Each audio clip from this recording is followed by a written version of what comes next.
सुयश from स्टैलबर्ड। CAT 2024 slot 2 के arithmetic के कुछ क्वेश्चंस आज हम देखेंगे। ओके, सो चलिए स्टार्ट करते हैं। बीना incurs 19% loss when she sells a product at rupees 4860 to Shyam, who in turn sells this product to Hari. If Bina would have sold this product to Shyam at the purchase price of Hari, she would have obtained 17% profit. Then the profit in rupees made by Shyam is। बहुत ही simple question है ये। मतलब इसमें यह है कि बीना ने एक प्रोडक्ट 4860 में बेचा, उसको 19% लॉस हुआ। फिर जिसको बेचा उसने ये प्रोडक्ट किसी और को बेचा, और अगर उसी प्राइस पे बीना बेचती, मतलब श्याम को बेचा बीना ने, श्याम ने हरी को बेचा, श्याम ने जिस कीमत पे हरी को बेचा, अगर बीना उस कीमत पे बेचती तो बीना को 17% का प्रॉफिट होता। बस तो ये बताओ कि श्याम को कितना प्रॉफिट हुआ। ठीक है, सी यहाँ पे दिया हुआ है कि हमें कॉस्ट प्राइस नहीं पता। Cost price minus selling price 4860 divided by cost price equals to 19/100। ये लॉस परसेंटेज का फॉर्मूला होता है। ठीक है, तो अगर मैं इसको एडजस्ट करूँ तो cost price minus 19/100 of cost price equals to 4860। This imply cost price equals to 81 गया तो 6000 रुपीज़ कॉस्ट प्राइस। आपको कैलकुलेशन में अच्छा होना ही पड़ेगा। इस तरह के क्वेश्चन को अगर आपको काउंटर करना है तो कैलकुलेशन आपकी बहुत अच्छी होनी चाहिए। अब ये कॉस्ट प्राइस है प्रोडक्ट की और उसने बेचा इतने में। परचेज प्राइस ऑफ हरी, अगर हरी की परचेज प्राइस h है तो h माइनस 6000, क्योंकि कॉस्ट प्राइस है, डिवाइड बाय 6000 इक्वल्स टू 17/100। अगर बीना इसी प्राइस में बेचती तो उसको 17% का प्रॉफिट होता। बीना के अराउंड स्टोरी चल रही है, तो हमें हरी की परचेस प्राइस निकालनी है। हरी की परचेस प्राइस कितनी आएगी? 0 से 0 कैंसिल, 17 6 102 1020, तो हरी हो जाएगा 7020। ये थी हरी की परचेस प्राइस जिसमें श्याम ने उसे बेचा। तो ओवरऑल प्रॉफिट श्याम को कितने का हुआ? श्याम ने बेचा है 7020 में और ख़रीदा है 4860 में। ठीक है, तो 4860 2160 इज द ओवरऑल प्रॉफिट जो श्याम को मिलेगा। ठीक है, बहुत ही डायरेक्ट क्वेश्चन था ये। ठीक है, लैंग्वेज आपको समझ में आनी चाहिए।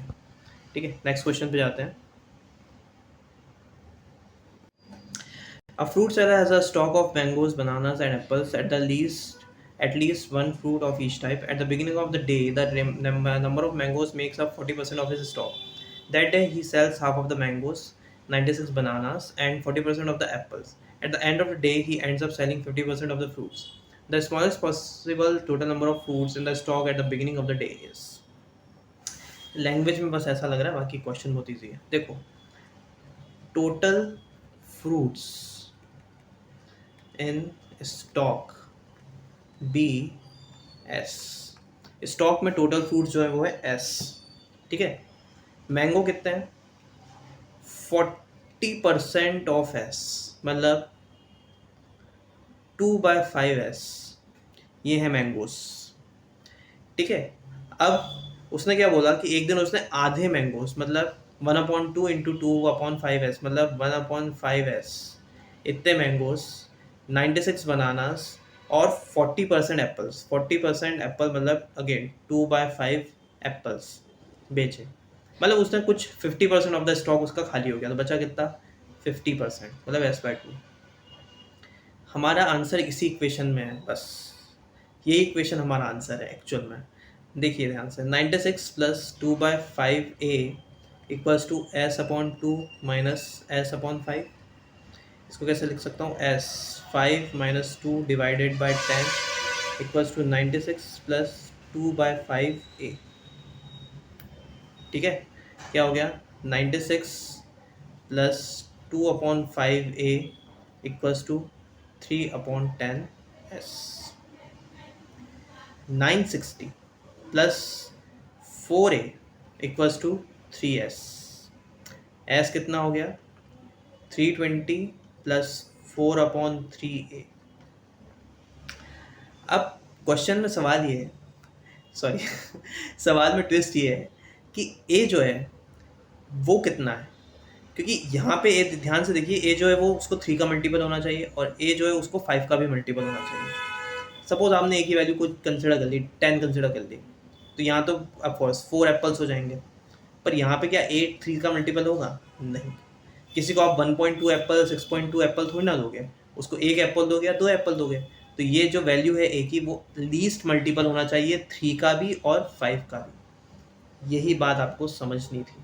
ठीक है, कई लोग पॉइंट में आंसर लिख कर आ गए होंगे, पॉइंट में आंसर नहीं आएगा, टीचर में आंसर। इसने बोला the smallest possible total number of fruits. Total number of fruits, fruits point में होते हैं क्या? तो ये कैसे होगा? 3/20 प्लस 4/3 इंटू 15, 3 5 15, 20 कितना हो गया? 340 टोटल नंबर ऑफ फ्रूट्स है उसके स्टॉक्स में। ठीक है, next question. When Rajesh age was same as the present age of Garima, the ratio of their ages was 3:2. When Garima's age become same as the present age of Rajesh, the ratio of the ages of Rajesh and Garima will become. ये भी easy question था, बस language थोड़ी सी आपको अगर होती तो language थोड़ी सी टिपिकल थी। Rajesh age was same age present age of Garima. Rajesh age was same age present age of Garima. Rajesh की एज उतनी ही थी जो गरिमा की अभी प्रेजेंट एज है। इसका ये मतलब है कि राजेश जो है गरिमा से एज में बड़ा है। तो राजेश माइनस एक्स ईयर्स कुछ साल पहले, गरिमा की मतलब राजेश की एज में से कुछ साल माइनस कर दो, एक्स ईयर्स माइनस कर दो, तो उतनी वो एज हो जाएगी जो प्रेजेंट एज है गरिमा की। राजेश की प्रेजेंट एज मैंने आर लिया और गरिमा की प्रेजेंट एज मैंने जी ली। अब ये बोल रहा है रेशो जो था, इनका जो रेशो था Garima divide by Rajesh minus x equals to 3/2 था।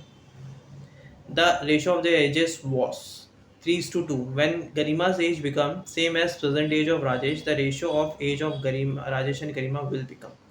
जब गरिमा की एज और राजेश की एज मतलब प्रेजेंट एज सेम हो जाए तब इनका रेशो कितना होगा? तो कुछ नहीं, या राजेश की जगह पे आपको जी रखना था, G upon G minus x equals to 3/2।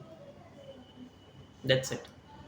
ठीक है, तो 2g equals to 3g minus 3x। यहाँ पे होगा g equals to 3x, this imply r equals to g plus x हो गया 4x। Then the age of Rajesh and Garima will become, Rajesh and Garima की age का रेशो हो गया 4/3। That's it. ठीक है, नेक्स्ट क्वेश्चन पे चलते हैं। पेपर इजी था कैट 2024 कंपेयर टू 2023। वैसे भी अगर कंपेयर करो ओवरऑल पेपर इजी था। ठीक है, कौन सेक्शन LRDR सेक्शन इजी था।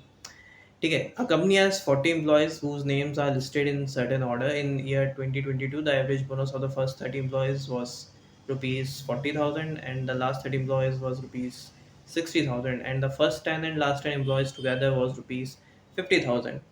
The next year, the average bonus of the first 10 employees increased by 100%, last 10 employees increased by 200%, and of the remaining year, employees was unchanged. Then the average bonus in rupees of all the 40 employees together is, देखो, employ 1 से लेके employ 10 तक, फिर employ 11 से लेके employ 30 तक, फिर employ 31 से लेके एम्प्लॉय 40 तक। डिस्ट्रीब्यूशन ऐसे हो रहा है, पहले 10 एम्प्लॉय लास्ट 10 एम्प्लॉय, पहले 30 एम्प्लॉय फिर लास्ट 30 एम्प्लॉय, ऐसे। तो मैं इसको इंडिकेट करने के लिए ऐसे लिख रहा हूँ, फर्स्ट 10 को मैं लिख रहा हूँ ए, 11 से 30 को मैं लिख रहा हूँ बी, और लास्ट 10 31 से 40 को मैं लिख रहा हूँ सी। उसने ये बोला है कि in the year 2022 average bonus of first 30 employee was rupees 40,000। first 30 employee मतलब E1 से लेके E30 तक, E1 से लेके E30 तक का। तो A plus B divided by 30 equals to 40,000। मतलब इसको अगर मैं इधर मल्टीप्लाई कर दूँ तो ये हो जाएगा A plus B equals to 120 into 10⁻⁴। ठीक है, सिमिलरली नेक्स्ट क्या बोला उसने, एंड द लास्ट 30 एम्प्लॉयज मतलब B प्लस C, ये कितना हो गया 60,000। तो 60 इंटू 30 कितना हो गया 180 इंटू 10⁻⁴। ठीक है, एंड फर्स्ट 10 एंड लास्ट 10 मतलब A प्लस C, या अब यहाँ पे 20 एम्प्लॉयज आएंगे तो 20 इंटू 50,000, ये हो गया 100 इंटू 10⁻⁴। अब A plus B B plus C सबकी वैल्यूज हम निकाल सकते हैं। कैसे? तीनों इक्वेशन को प्लस करो, इक्वेशन 1, इक्वेशन 2, इक्वेशन 3, 1, ये 2 और ये 3, तीनों को प्लस किया तो क्या हो गया, 2 times of a plus b plus c equals to 120 plus 180, 300, 300 plus 100, 400 into 10 raise to power 4. This imply a plus b plus c equals to 200 into 10 raise to power 4. A plus B plus C है, A plus B भी है, B plus सी भी है, A plus सी भी है, जो values आपको चाहे सब निकाल सकते हो. ए प्लस बी की वैल्यू यहाँ रख दो तो सी की वैल्यू आ जाएगी, सी कितना हो गया 80 into 10 raise to power 4. A plus B 120 है ना, 120 इंटू 10 टू पावर 4, तो मैंने वो यहाँ रखा, यहाँ ले गया, माइनस हो गया. सिमिलरली अगर मैं निकालने आऊँ तो बी हो जाएगा मेरे पास 100 इंटू 10 रेज़ टू पावर 4 और ए हो जाएगा 20 इंटू 10 रेज़ टू पावर 4. ठीक है. एक्चुअल में क्वेश्चन में अब कुछ बचा नहीं है. उसने क्या बोला, the average bonus of first time employ increase by 40%. तो ये कितना हो गया, 40% इंक्रीज होकर ये हो गया 40 into 10 raise to power 4. Similarly B का इंक्रीज कितना हुआ, बी का एज इट इज है तो 100 इंटू 10 रेज़ टू पावर 4. और सी का कितना इंक्रीज हुआ, हाँ सी का इंक्रीज हुआ 200%. तो 80 का 200% कितना होता है, 80 का 200%, 80 इंटू 200 अपॉन 100 ये होता है 160. 160 इंटू 10 रेज़ टू पावर 4 बढ़ गया है तो कितना हो गया, 160 plus 80 240 into 10 raise to power 4. इन सब का टोटल करो, 240 प्लस 40, 280 प्लस 1 प्लस 100 कितना हो गया, 380 इंटू 10 रेज़ टू पावर 4. कितने एम्प्लॉयज़ है, 40 एम्प्लॉयज़ है. ये आएगा 4 9 36, 9 5 40, 95,000. ऑप्शन है. ठीक है. Next, Amal Vimal together complete the task in 150 days, while Vimal and Sunil together can complete that same task in 100 days. Amal start working on the task and works for 75 days.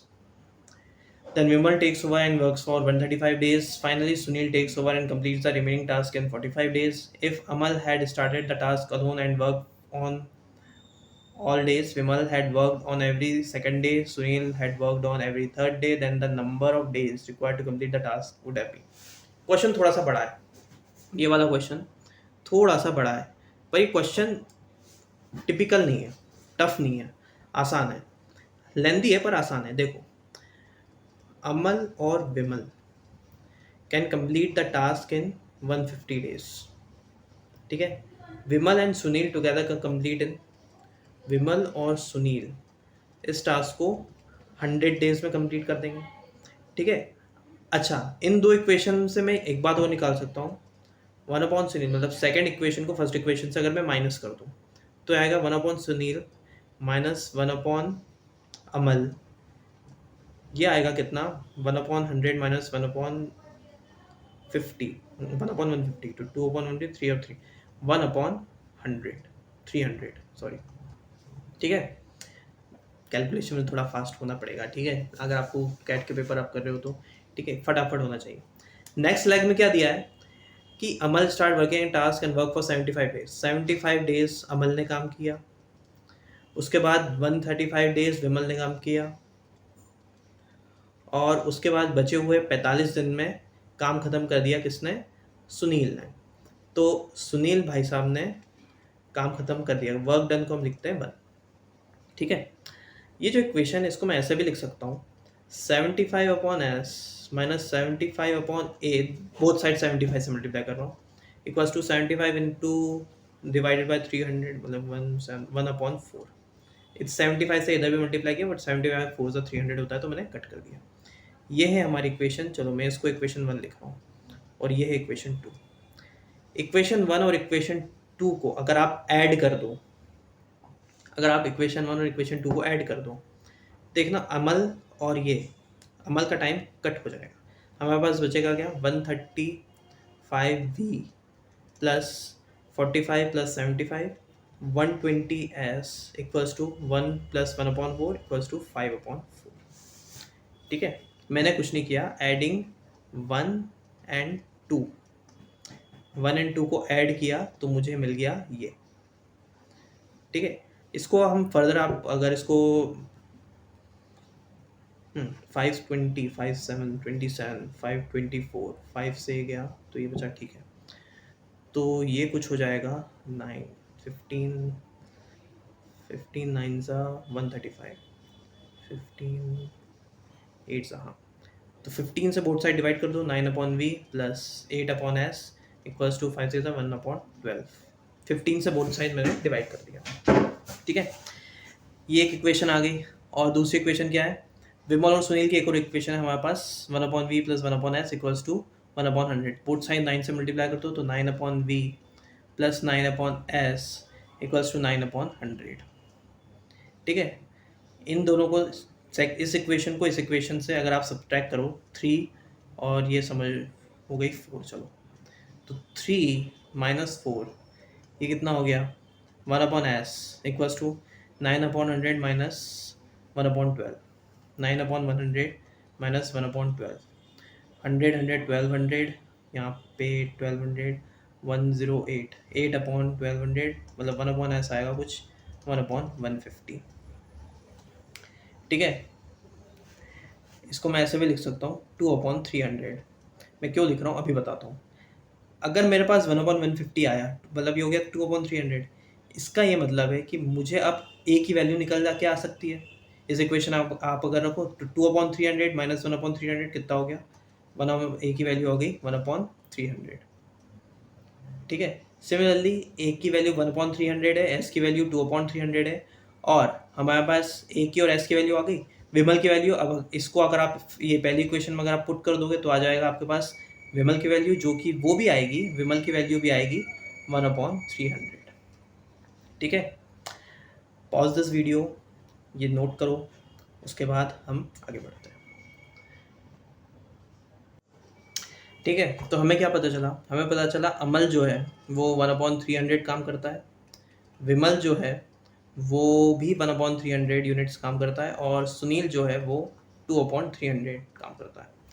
Basically work जो है वो 300 units work करना है, और एक दिन में अमल 1 unit करता है, विमल 1 यूनिट करता है, और सुनील 2 यूनिट करता है। हमें बस ये बात पता चली अभी, ठीक है। और यही एक्चुअल में 70% क्वेश्चन यही बात पता करने के लिए था। अब तो बहुत सिंपल सी बात है। अब क्या हो गया, अमल, उसके बाद विमल और सुनील कितने दिन काम करेंगे, 1 2 3 4 5, अभी मैं 6 लिख रहा हूँ, ठीक है। अमल हर रोज़ काम करेगा, हर दिन अमल काम करने के लिए आया, तो पहले दिन भी काम किया, दूसरे दिन, तीसरे दिन, चौथे दिन, 5वें दिन, छठे दिन, हर दिन एक एक यूनिट काम ये करता है। विमल जो है वो हर दूसरे दिन काम करता है, तो पहले दिन विमल ने काम नहीं किया, दूसरे दिन किया, तीसरे दिन नहीं, चौथे दिन, 5वें दिन नहीं, छठे दिन, मतलब 3 दिन एक एक यूनिट काम किया। सुनील जो है वो तीसरे दिन में आके काम करता है, तो पहले दिन और दूसरे दिन काम नहीं किया, तीसरे दिन उसने 2 यूनिट्स वर्क किया, फिर उसने फिर काम नहीं किया 2 दिन, फिर उसने 2 यूनिट्स वर्क किया। तो 6 दिन में कितने यूनिट वर्क हुआ, 1 2 3 4 5 6 7 8 9 10 11 12 13, 13 units work done in 6 days. 6 दिन में 13 यूनिट काम हुआ, और हमें करना कितना है, हमें करना है 300 यूनिट्स, ठीक है। 13 2 होता है 26, 13 इंटू 20 कितना होगा, 13 इंटू 20 होगा 260, ठीक है। और 13 इंटू 3 होता है 39। अब मैंने ये क्यों कर रहा हूँ, 260 प्लस 3 39 कितना हो गया, 299। 20 दिन में नहीं, 20 स्लॉट में 6 दिन का एक स्लॉट, मतलब 20 इंटू 6, 120 डेज एक सेट, ठीक है। 6 दिन का एक सेट, ऐसे 20 सेट में 260 वर्क, क्योंकि कितना 13 यूनिट वर्क कर रहा है ना 6 दिन में, तो 13 इंटू 6 इंटू 20, वो करने की जगह मैं डायरेक्ट इसको 120 करने की जगह डायरेक्ट मैंने 20 से किया, 20 मतलब 120 डेज, 20 स्लॉट्स, एक स्लॉट में 6 दिन, ठीक है। सिमिलरली एक स्लॉट पे 3 दिन, तो 18 दिन कितना हो गया, प्लस 18, 3 इंटू 6, यहाँ पे ये 3 है ना, 3 इंटू 6 18, टोटल कितना हो गया 138 डेज। अभी भी काम नहीं हुआ है, 1 यूनिट वर्क, फिर अमल फिर से एक दिन और आएगा काम करेगा, तो उस दिन काम कितना होगा 139 days, 139 days is the answer for this question. ठीक है, मैंने थोड़ा लेंदी था बट अच्छा क्वेश्चन था ये। ठीक है, नेक्स्ट। ये भी वन लाइनर है, अगर आपको इक्वेशन बनानी आती है तो वन लाइन में क्वेश्चन किया जा सकता है। ठीक है, मैं पार्टीशन क्यों कर रहा हूँ। ठीक है, देखो, Anil invest 22,000 for 6 years in a scheme with 4% interest per annum, compounded half yearly. Compounded half yearly. Separately, Sunil invests certain amount in the same scheme for 5 years and then reinvests the entire amount he receives at the end of 5 years for 1 year at 10% simple interest. If the amount received by both at the end of 6 years are equal, then the initial investment in rupees made by Sunil is कुछ नहीं है। एक आदमी ने कुछ पैसे invest किए, अनिल ने पैसे इन्वेस्ट किए 22,000 रुपये 6 साल के लिए। बात बस ये है कि जब कंपाउंडेड हाफ ईयरली की बात होती है ना, तो रेट हो जाता है हाफ और टाइम हो जाता है डबल। बस ये अगर आपको नहीं पता था देन आपकी प्रिपरेशन में बहुत बड़ी प्रॉब्लम थी। ठीक है, और अभी तक नहीं पता है तो अब तो पता चली गया। ठीक है, तो क्या होता है, देखो, कंपाउंडेड हाफ ईयरली है ना, इसको एक लाइन में अगर मैं लिखूं तो 22,000 कितना रेट दिया, 4%। 4% का हाफ कितना हो गया, 2%। तो 1+2/100 की जगह मैं डायरेक्ट लिख रहा हूँ 1.02। 1+2/100 whole to the power T की प्लेस पे मैं क्या लिख रहा हूँ, उसने बोला है 6 ईयर्स, तो यहाँ हो जाएगा 12। बस ये RHS में किसका है, ये अनिल का इन्वेस्टमेंट। सुनील भाई साहब ने क्या किया, प्रिंसिपल को मैं पी ले लेता हूँ, कुछ पी अमाउंट उन्होंने इन्वेस्ट किया सेम स्कीम में 5 साल के लिए, तो 5 साल का डबल कितना हो गया, 10। फिर ये जो अमाउंट मिला, कंपाउंड इंटरेस्ट का फॉर्मूला जो होता है वो अमाउंट का फॉर्मूला होता है P × 1+R/100 की पावर टी। ये हमने यूज़ किया, पर ये जो निकल के आता है ये इंटरेस्ट निकल के नहीं आता, ये अमाउंट निकल के आता है। तो ये अमाउंट जो है इसी को उसने एक और स्क्रीम में डाल दिया, सिंपल इंटरेस्ट। सिंपल इंटरेस्ट का क्या फॉर्मूला होता है, P × R/T/100। तो P की जगह पे P 1.02 की पावर 10। रेट कितना है, सेम 10% सिंपल इंटरेस्ट, 1 ईयर के लिए, तो नीचे अपॉन 100 लिखना, 1 × मल्टीप्लीकेशन में 1, वो तो पता ही है आपको। तो 10 से 10 ये कैंसिल हो गया। अब 1.02 की पावर 10, 1.02 की पावर 10, 1.02 की पावर 12 कैंसिल कर दो। P + P/10 equals to 22,000 into 1.02 की पावर 2 बचा। ठीक है, इसके आगे क्या होगा, 11P/10 equals to 22,000 into 1.02 into 1.02। ठीक है, दिस इम्प्लाई P ही निकालना है, मैं उसे कितना इन्वेस्ट किया ये निकालना है मैं। तो 22,000 into 1.02 into 1.02 into 10 divided by 11, ये कितना हो जाएगा, ये होगा कुछ 11 2 2000 इंटू 1.02 इंटू 1.02 2000 20,000 1.02 1.02 204 20 प्रिंसिपल आपका आएगा 204,808। बेसिकली 84 2000 इंटू 8 यूनिट प्लेस पे 8 आना चाहिए, वो है ऑप्शन डी में। पूरी कैलकुलेशन करने की ज़रूरत नहीं है, ऑप्शन डी में भी यूनिट प्लेस पे 8 आ रहा है और मुझे पता है, ये देखो ये कैंसिल हो गया, 2001 आ 2000 1.02 1.02 2 2 ज़ा 4, यूनिट प्लेस की बात कर रहा हूँ, 2 2 ज़ा 4 4 इंटू 2000 8, तो बस 8 आएगा। ठीक है, ओके नेक्स्ट। कुछ शॉर्ट ट्रिक्स कैलकुलेशन की आपको पता होनी चाहिए। ठीक है, next question. A bus starts at 9 a.m. and follows a fixed route every day. One day it travels at a constant speed of 60 km/h and reached its destination 3.5 hours later. Then its scheduled arrival time. Next day it traveled 2/3 of the route in 1/3 of the total scheduled time travel and remaining part of the route at 40 km/h to reach just on time.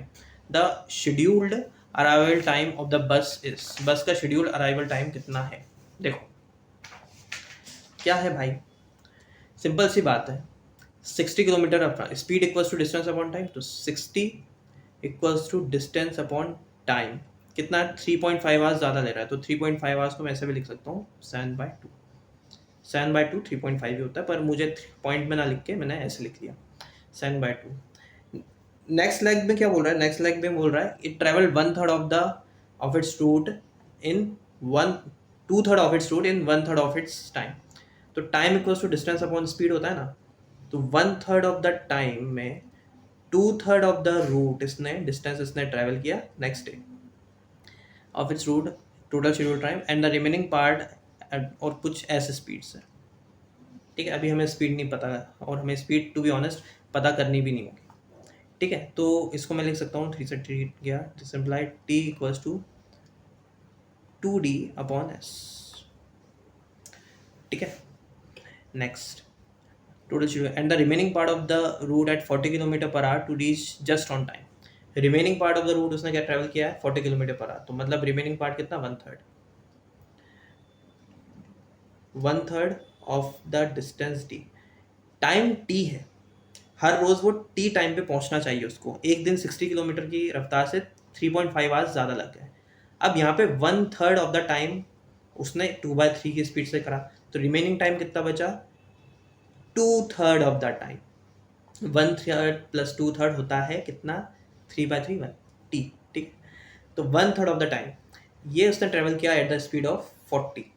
D से D यहाँ भी cancel हो गया, this imply T equals to D upon 80।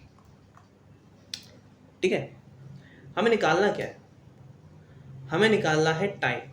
ठीक है, time कितने hours लगेंगे सुबह 9 बजे से लेके कब तक वो पहुंचेगी। ठीक है, तो डायरेक्टली इसको आप इस इक्वेशन में भी रख सकते हो। ठीक है, d इक्वल्स टू 80t भी रख सकते हो, तो 60t प्लस 7/2, ये इसको क्रॉस मल्टीप्लाई कर दिया, d की प्लेस में मैं लिख दिया 80t। ठीक है, 60t plus 23210 equals to 80t, ये इधर गया 20t equals to 10.5 hours, sorry 10.5 hours. तो सुबह 9 बजे से लेके अगर आप 10 साढ़े 10 घंटे ऐड करोगे 9 बजे में, तो होंगे कुछ 7.5 घंटे, मतलब 7:30 बजे। ठीक है, 7:30 PM। Okay, next, a vessel contain amount of solution of acid and water when 2 liters of water was added to it. It is new solution had 50% acidic concentration. When 15 liter of acid was further added to it, the new concentration, the new solution, to this new solution, the final solution had 80% acidic concentration. The ratio of the water and the acid in the original solution was. इस तरह के questions में generally best approach तो ये होती है कि आप अज्यूम कर लो कितना लीटर क्वांटिटी है। यहाँ पे कोई फॉर्मूला नहीं लगा, जनरल एबिलिटी यूज होगी आपकी। मैं 100 मान लेता हूँ। ठीक है, let x equals to 100 litres. 100 litre का सॉल्यूशन है, एसिड प्लस वाटर का कितना, 100 लीटर का सॉल्यूशन है। ठीक है, x नहीं, मतलब एसिड प्लस वाटर जो कंटेनर में वो 100 लीटर, इसमें 2 लीटर वाटर मैंने ऐड किया। The new solution has 50% acidic concentration. 100 litre में 2 लीटर ऐड कर दो, तो A upon A plus W plus 2 into 102, इसके 50% ऑफ 102 कितना होगा, 51। तो 51 लीटर जो है वो एसिड है। जैसे मैंने 2 लीटर 100 लीटर के सॉल्यूशन में ऐड किया, तो उसमें हुआ ये कि जो एसिडिक सॉल्यूशन है, टोटल एसिडिक सॉल्यूशन कितना होगा, 51 लीटर का, क्योंकि उसने बोला कितना, 50% एसिडिक कॉन्सेंट्रेशन। ठीक है, तो 50% एसिडिक कॉन्सेंट्रेशन अगर मुझे चाहिए तो ये 51 होगा ना। ओके, नाउ इसको सॉल्व करेंगे। ठीक है, A upon A plus W plus 2 equals to 1/2, this imply 2A A minus W equals to 2, ये होगा इक्वेशन 1। ठीक है, next equation, when 15 litre of acid was further added to this new solution, इसी new solution में 15 litre आपने acid add किया, then the final solution had 80% acidic concentration, the ratio of water and acid in the original solution was।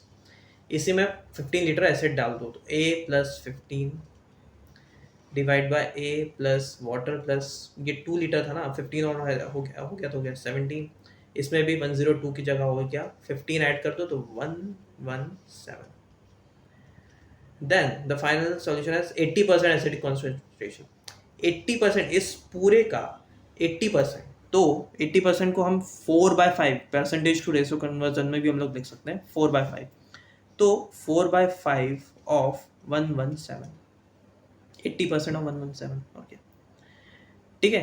तो 117 को तो मैं यहीं से कैंसिल कर देता हूँ. ये होगा 5a प्लस 75, कुछ नहीं, क्रॉस मल्टीप्लीकेशन कर रहा हूँ. 4a प्लस 4w प्लस 68, 17 4 था 68. ठीक है ठीक है. 7 equals to 4w minus a. ठीक है, ये हो गई दूसरी इक्वेशन. पहली इक्वेशन क्या थी, 2 equals to a minus w. ठीक है, पहली और दूसरी इक्वेशन को ऐड कर दो तो ये क्या कैंसिल हो जाएगा. कितना होगा, 9 इक्वल्स टू 3w. वाटर कितना हो गया, 3.